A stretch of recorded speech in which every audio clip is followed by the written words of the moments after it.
Hai semuanya, gimana kabar kalian? Semoga selalu dalam keadaan baik. Jadi welcome back teman-teman di Andre Grayson Channel, dan ini adalah segmen analisa pagi, segmen dimana kita akan mengulas untuk update news dan juga pergerakan dari market, khususnya market Bitcoin. Teman-teman, hari ini kita berada di tanggal 3 Januari 2024. Kita akan mulai pembahasannya dulu dari kalender ekonomi ya. Di perdagangan kemarin kita dapat beberapa data dari PMI teman-teman, dari China, dari Uni Eropa, Inggris, sama Amerika Serikat. Dari data ini menunjukkan perekonomian dari China sebenarnya mengalami tren pemulihan, sedikit pemulihan. Kemudian dari Uni Eropa juga sama, ada pemulihan tipis teman-teman, meskipun sebenarnya ekonomi masih jelek.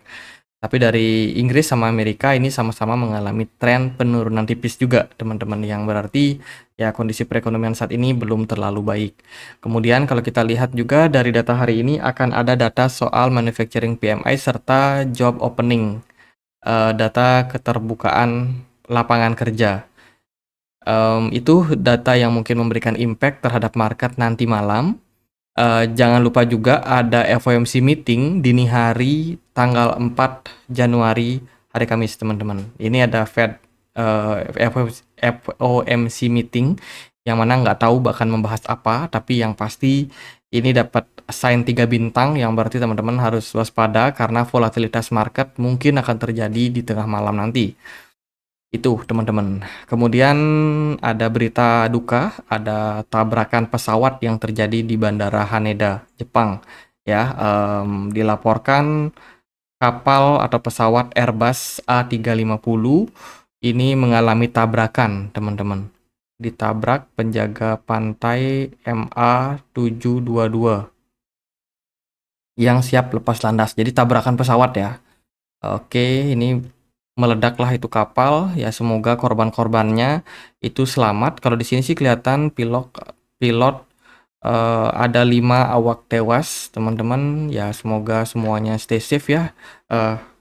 Teman-teman yang mungkin ada berpergian juga selalu hati-hati, selalu waspada, yang namanya resiko teman-teman kita nggak tahu, yang penting kita selalu prepare untuk keselamatan yang pertama. Jadi kabar dukanya seperti itu. Kemudian kita akan masuk ke pembahasan dari market kripto. Kemarin Injective itu berhasil atau announce soal suksesnya mereka dalam hal menggelar Volant Upgrade. Volant Upgrade ini berhubungan sekali sama yang namanya integrasi yang dilakukan oleh Injective. Salah satunya adalah interoperability dengan ekosistem dari Cosmos, membangun IBC yang mereka gunakan teman-teman guna meningkatkan kembali support mereka terhadap project lintas blockchain atau transaksi cross chain.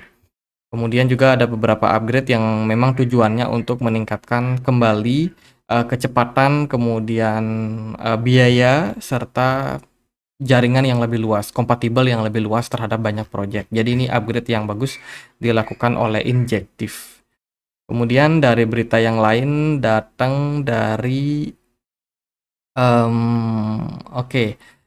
gugatan yang diajukan New York Times terhadap referensi data yang digunakan untuk melatih GPT. Ini berhubungan sama AI ya, ChatGPT yang menjadi sumber. Jadi ChatGPT ini digugat gitu kurang lebih ya teman-teman, karena dianggap melakukan pelanggaran gitu terkait dengan pelatihan ChatGPT. Wah, ini AI dilatih teman-teman, dan sepertinya ini berhubungan sekali sama klaim copyright dan lain sebagainya ya.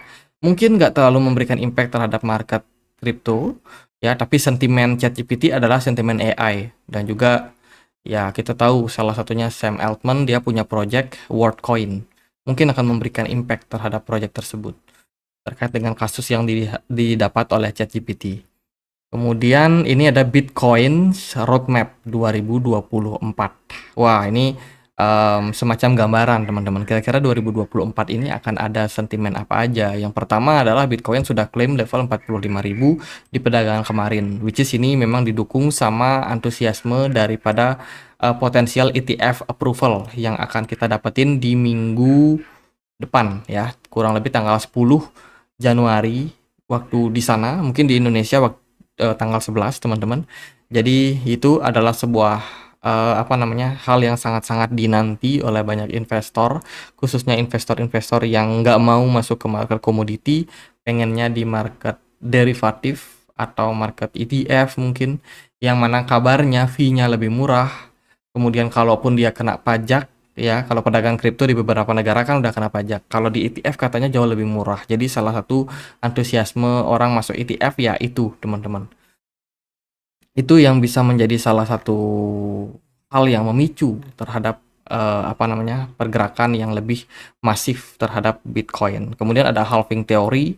Ini kita dapat dari datanya CryptoCon ya, yang melihat memang posisi sekarang kita udah reach level 45.000 dan target berikutnya kita masuk ke cycles keempat. Kita berada di cycles keempat by the way di fase kedua. Ini adalah orange year, teman-teman. Jadi untuk fase sekarang kita ongoing untuk fase bull market ke level yang ungu ini. Dan dilihat dari beberapa data, memang saat ini posisi dari market itu cenderung positif, teman-teman. Positif, antusiasme diharapkan masih bakalan tetap membaik ya ke depannya seiring dengan pemulihan ekonomi juga. Karena kalau kita tahu 2023 kemarin kan memang kita lagi dalam tahap yang sangat sulit di mana suku bunga terus dinaikkan, kemudian ya ekspor impor bermasalah, masih ada perang di Ukraina dan Rusia. Dan 2024 ini diharapkan bisa menjadi sentimen yang positif untuk pergerakan dari market. Jadi so far menurut saya analisa 2024 ini bakalan sangat-sangat menarik untuk kita nantikan. Kemudian juga ada berita dari US, ini dikabarkan hutang mereka udah menembus level 34 triliun US dollar. Jadi kita tahu ada masalah kemarin di akhir tahun terkait dengan plafon hutang Amerika Serikat yang memang sempat menjadi polemik dan ya akhirnya dinaikkan juga untuk plafon hutangnya, dan sekarang hutang dari Amerika Serikat sudah ya berada dalam level yang cukup tinggi, teman-teman. Bahkan level 34 triliun US dollar ini adalah level tertinggi saat ini. Jadi sudah menembus all time high. Itu dari hutang. Apakah bakalan gimana-gimana? Ini hutang yang tinggi ini bisa menimbulkan yang namanya ketidakpercayaan masyarakat, khususnya terhadap fiat money. Karena ya ibaratnya uang dicetak dengan mudah, teman-teman. Dan ini berpotensi krisis nggak? Ya mungkin saja. Mungkin saja, kita nggak tahu kedepannya akan ada narasi apa, tapi ya bisa jadi masalah hutang ini bisa saja memberatkan, teman-teman. Kemudian ada Velo Web3 Ecosystem, dia join sama PTL Holding and Co Ltd atau Limited. Ini melakukan strategic collaboration untuk Laos Digital Economy Renaissance. Jadi ini berita yang bagus dari Velo join sama perusahaan PTL Holding, teman-teman, dengan menargetkan perekonomian Laos yang lebih cerah, teman-teman, untuk masa depan. Jadi ini sudah resmi menandatangani MOU-nya dan memorandum ya, dan ini tentunya merupakan salah satu narasi yang positif untuk Velo. Mungkin ada teman-teman yang memang hold Velo ya, itu good news, teman-teman. Kemudian ada Presale Drift, salah satu project berbasiskan dengan gaming, Web3 Gaming Studio yang baru aja melakukan presale. Ternyata laris, teman-teman. Hanya dalam waktu 2 jam saja tokennya sudah habis dilibas. Ini akan menjadi salah satu koin yang bakalan booming ketika dia pertama kali listing nanti, teman-teman, di exchange. Teman-teman boleh pantau, nama tokennya Drift. Mungkin ada yang ikut airdrop juga. Kalau ada kesempatan teman-teman ikut, ya ikutlah, teman-teman. Saya rasa bakalan sangat-sangat menarik karena dilihat dari presale-nya aja udah sukses dalam 2 jam saja. Artinya kan peminatnya banyak, teman-teman. Bisa di take note Drift token. Kemudian ini ada roadmap yang baru memang diposting oleh Ethereum ya, dari Vitalik Buterin sudah meluncurkan terkait dengan roadmap yang akan dibikin atau yang akan dikerjakan mereka di 2024. Dan jujur aja aku melihat Ethereum ini adalah ekosistem yang sudah sangat-sangat besar, teman-teman. Beberapa upgrade sudah mereka lakukan seperti the Merge, the Surge, the Scorch, kemudian Verge dan juga Purge. Jadi namanya susah-susah semua ya. Ini adalah upgrade-upgrade dengan progress yang semacam ada partnya gitu, teman-teman. Jadi nggak serta-merta setelah the merge projectnya selesai terus ganti sama yang lain, nggak, teman-teman. Mereka semacam ada tahap-tahapnya gitu roadmapnya ini. Dan ya melihat dari progress yang mereka lakukan, sebenarnya Ethereum sudah melakukan banyak sekali perubahan terkait dengan mereka punya project, teman-teman. Dan sekarang deflationary token terhadap Ethereum bakalan menjadi narasi yang positif untuk sentimen ke depannya. Semua orang tahu Ethereum itu unlimited supply, artinya supply-nya tidak terbatas dan banyak orang yang memang khawatir terhadap inflasi yang terjadi pada Ethereum. Tapi toh hari ini Ethereum masih tetap survive. Meskipun tidak lagi mengusung kekuatan dari proof of work ya teman-teman, mereka sudah berganti menjadi proof of stake yang lebih ramah lingkungan dan tentunya banyak juga para investor yang menilai bahwa Ethereum dengan proof of stake ini semacam lemah, teman-teman. Ya, tapi apapun itu, Ethereum masih akan tetap berprogres. Mereka pengen menjadi salah satu yang terdepan dalam hal improvement terkait dengan project untuk skalabilitas daripada Ethereum. Itu sebenarnya sebuah good news untuk Ethereum. Kemudian ada Fidelity and Galaxy announce fee for propose Bitcoin ETF. Jadi sudah ada fee-nya teman-teman yang akan di-charge. Ingat ya, ETF ini selalu punya keunggulan terkait dengan fee. Mereka fee-nya lebih murah dibandingkan teman-teman melakukan transaksi di market exchange. Jadi itu salah satu daya tarik kenapa banyak orang yang mungkin bisa memilih ETF bila mana mereka memang bertujuan untuk mengurangi yang namanya resiko dari fee transaksi. Lalu ada berita yang lain, ada dari BRC20 Investor yang ingin stop Unisat fork. Unisat ini adalah salah satu wallet, teman-teman. Salah satu wallet yang mensupport BRC20 atau ya project-project yang mendukung Ordinals, teman-teman. Di mana Unisat Wallet ini memang sudah mendapatkan investasi yang cukup besar dan kabarnya dari developer sendiri itu pengen melakukan upgrade fork ya, teman-teman. Hard fork yang mana upgrade tersebut itu ternyata ditolak oleh banyak investor. Jadi ini masalah daripada apa namanya, kecepatan, terlalu cepatnya inovasi yang terjadi sehingga dari segi komunitas sendiri itu melihat bahwa terlalu cepat berubah itu kurang bagus untuk ekosistem, untuk kekuatan ekosistem ke depannya. Jangan-jangan kalau dia di-upgrade terus-menerus dengan cepat, investor ini gagal untuk mengikuti, teman-teman. Jadi investor, pengembang, kemudian ya bisa dibilang mungkin akan memberikan impact jangka pendek yang bagus. Cuman kalau hype-nya hanya upgrade, tapi tidak diberikan kesempatan untuk membuat market yang lebih bagus, diharapkan, dikhawatirkan itu bisa menyebabkan yang namanya bubble, teman-teman. Jadi kurang lebih itu poin yang ditakutkan oleh para komunitas dan juga investor dari BRC20. Itu sih dari BRC20. Kita akan lihat gimana pergerakan dari market di perdagangan hari ini.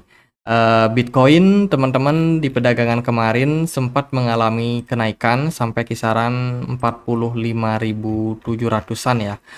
Kemarin kita sudah sempat bahas Bitcoin ini bergerak dalam sebuah ascending channel, teman-teman, dan ternyata di perdagangan kemarin market closing positif di kisaran 44.000, mengejutkan banget, terus naik sampai kisaran 45.700-an something. Dan ini berarti Bitcoin tinggal nunggu closing time frame daily saja untuk hari ini. Apakah Bitcoin bisa closing di atas level 44.500? Kalau bisa, itu adalah sentimen yang positif, teman-teman. Dan so far kita masih berada di atas. Kita belum dapat closingnya, teman-teman. Kurang lebih ya 1,5 jam lagi. Ya, 1,5 jam lagi setelah video ini dibuat. Itu jam 7 WIB, jam 7 pagi WIB. Itu adalah closing time frame daily. Jadi untuk sekarang saya melihat Bitcoin positif. Dari volume perdagangan di perdagangan kemarin juga bagus, teman-teman. Setelah Bitcoin menyentuh level tersebut, ya pergerakan Bitcoin sekarang cenderung korektif. Dan ini adalah peluang buat teman-teman yang mungkin pengen masuk ya, bisa perhatikan area level 44.500 sebagai level support, teman-teman. Kalau Bitcoin mampu mempertahankan level tersebut, ya bukan tidak mungkin pergerakan Bitcoin justru akan mengarah ke tren yang bullish, teman-teman. Sudah breakout, konfirmasi bagus, testing ke support, semoga, dan kemudian pergerakan Bitcoin kembali melanjutkan tren kenaikan. Itu ekspektasi sementara. Kalau kita perhatikan dari pergerakan saat ini, apakah mungkin Bitcoin fake out di sini? Ya, jawabannya tetap mungkin, teman-teman. Tapi probability-nya seperti apa? Karena kalau kita lihat dari volume cukup bagus, ya, smart money, antusias, BTC dominance di perdagangan kemarin juga mengalami kenaikan. Jadi dari sini kesimpulannya adalah Bitcoin lagi dalam tren yang bagus. Ya, ditunjang sama BTC dominance. Altcoin juga beberapa kemarin sempat naik. Kayak GRT udah naik lumayan signifikan, Solana juga naik, Matic Celestia sempat naik tinggi ya, tapi ini udah mulai koreksi lagi. Kemudian Habar, wah Habar nggak disangka nih, dia dalam tren penguatan juga teman-teman. Dan beberapa proyek-proyek yang lain juga ada yang mengalami tren kenaikan. Tapi untuk sekarang Bitcoin saya melihat trennya masih positif. Teman-teman hanya perlu untuk pantau area support kisaran 44.500. Kalau level support tersebut dijebol, itu narasi atau sentimen yang kurang begitu bagus secara teknikal. Jadi penting banget untuk Bitcoin menjaga area 44.500-nya. Dari saya melihat itu sih untuk Bitcoin ya. Kalau kita misalkan pakai indikator lain kayak MACD, dari MACD di time frame 4 jam masih positif. Kemudian dari time frame daily, ya ini sebenarnya masih dalam tahap koreksi, teman-teman. Masih dalam tahap korektif, dan kenaikan yang terjadi pada perdagangan kemarin mungkin aja bakalan direspon biasa aja di perdagangan hari ini sampai mungkin dini hari nanti FOMC meeting. Itu beberapa poin yang harus diperhatikan. Dari indeks dolar udah mulai mengalami tren kenaikan lagi. Jadi waspada, kenaikan indeks dolar bisa saja memberikan impact terhadap Bitcoin. Itu sih dari beberapa pergerakan teman-teman yang perlu diperhatikan untuk sekarang. Jadi secara teknikal ini positif, cuma harus dipantau area 44.500. Kalau berhasil dipertahankan level tersebut, kenaikan kemungkinan masih akan berpotensi pada Bitcoin dengan target tentunya ke level yang lebih tinggi. Salah satunya yang 48.000 atau kalau bisa ke 50.000. Itu bakalan sangat-sangat positif untuk pergerakan dari Bitcoin. Itu apakah saat ini kita melihat koreksi masih bisa terjadi? Tentu saja. Kalau Bitcoin mampu untuk tembus dari 44.500, itu adalah narasi yang menurut saya kurang begitu baik dan memungkinkan sekali Bitcoin justru malah membuat fase koreksi lanjutan, teman-teman. Artinya kita consider bahwa kenaikan yang terjadi pada perdagangan kemarin itu bisa saja fake out. Tapi untuk sekarang, ya itu, teman-teman bisa pantau area 44.500. Jadi paling gitu aja untuk saat ini.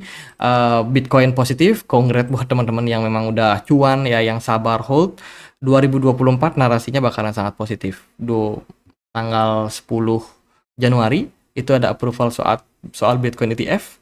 Bisa aja menjadi narasi yang positif, teman-teman. Tapi tetap waspada, sell on news juga bisa berpeluang dan juga bisa menyebabkan fase koreksi terhadap Bitcoin. Jadi apapun itu, market yang akan memberikan kenyataan. Jadi gitu aja, semoga video kali ini bisa bermanfaat. Satu lagi, kita punya komunitas diskusi di Telegram, tempat aku untuk update berita-berita terbaru di pasar kripto. Buat teman-teman yang mau join, linknya ada di kolom deskripsi video ini. Gitu aja, dan akhir kata saya Andre, makasih.